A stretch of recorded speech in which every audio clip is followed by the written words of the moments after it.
Something's trying to take my line.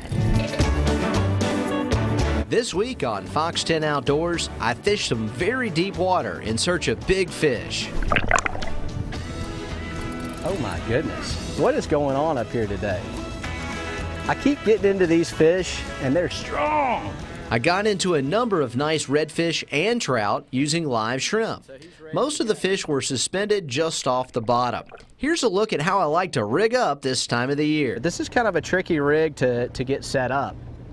I've got about a 3-foot fluorocarbon leader.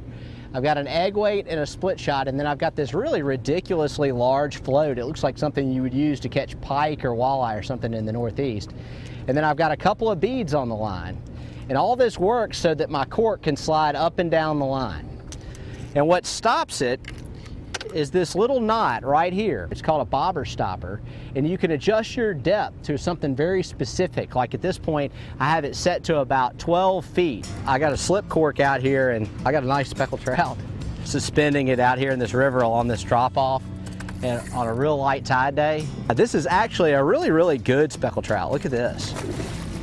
If you want to catch a big one, you want to use live shrimp or croakers, and you want to suspend them under a cork. That's the best way to do it. And then you just take your biggest net you got, and you take that big net, and you put that fish in it. Woo! Look at that stallion. That is a legitimate 5-pound speckled trout. So if I was fishing a tournament, I would be real happy to have this one. Real nice trout, and the technique is just to take that live bait and suspend it under a cork. You can catch some big ones like this if you're patient in the summertime. All right, buddy. There he goes. For Fox 10 Outdoors, I'm Chief Meteorologist Jason Smith. With school out for summer, it's a good time to take kids fishing. This is a great way to introduce young people to the outdoors. You want a successful outing, and panfish like brim are a really good species to target. A good private farm pond is a great place for kids to learn. Pick it up, pick up the rod, get it. Get that brim out of the lake, Wes. There you go. Lift your rod up. Yay, Wes! Yeah, look at that. Something's going on with your bobber. I told you I got a fish. You got another one in McCrouse. Look at that brim. What we're doing today is we're out fishing with some kids, and the best way to do that is just to do a real simple rig where you have a little small bobber like this so the fish can see the bobber going down, a little small split shot, and a small hook. This is a number 2 gold hook right here. And we're using crickets today. Crickets are the best way to fish for brim because they're not nearly as messy as worms. Yeah. Take that cricket and just fish it a couple of feet under the cork and just set it out there.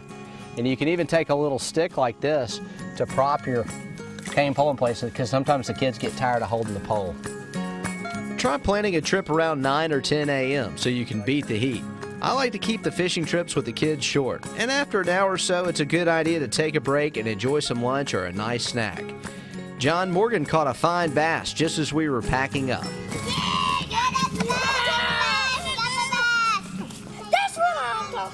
For Fox 10 Outdoors, I'm Chief Meteorologist Jason Smith. The recent cold weather is making for good opportunities to do some hunting. So I headed out to Taylor Creek Shooting Preserve near Bellingrath Gardens for a morning of clay targets, followed by an afternoon quail shoot. Bill's our guide here, and he's taking us out in this field, and the dog's actually scenting the bird, so the dog's working into the wind and smelling for where the quail are, and then once the bird is located, the dog will actually freeze or point. Once the bird's located, we can approach the bird at our leisure.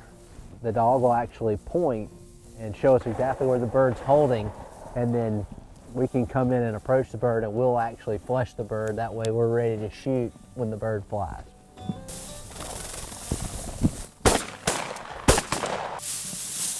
The dogs are also helpful in finding the birds after the shot in the dense brush and undergrowth. Guide Bill Moody with Taylor Creek says days like this can be ideal for bird hunting. It's real sunny and windy. The birds tend to just move around and they don't cover you up good. But what you really like is a it's a nice, cool, overcast day, then they tend to want to cover up and sit somewhere, see? Well, looks like our dogs found another bird. Yeah, old bird's raked us up another one. Most hunters use a traditional over and under shotgun. The second barrel gives you an extra shell in case your first shot is off target.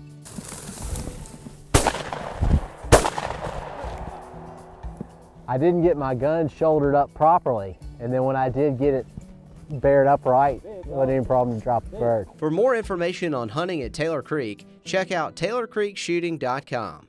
For Fox 10 Outdoors, I'm Chief Meteorologist Jason Smith.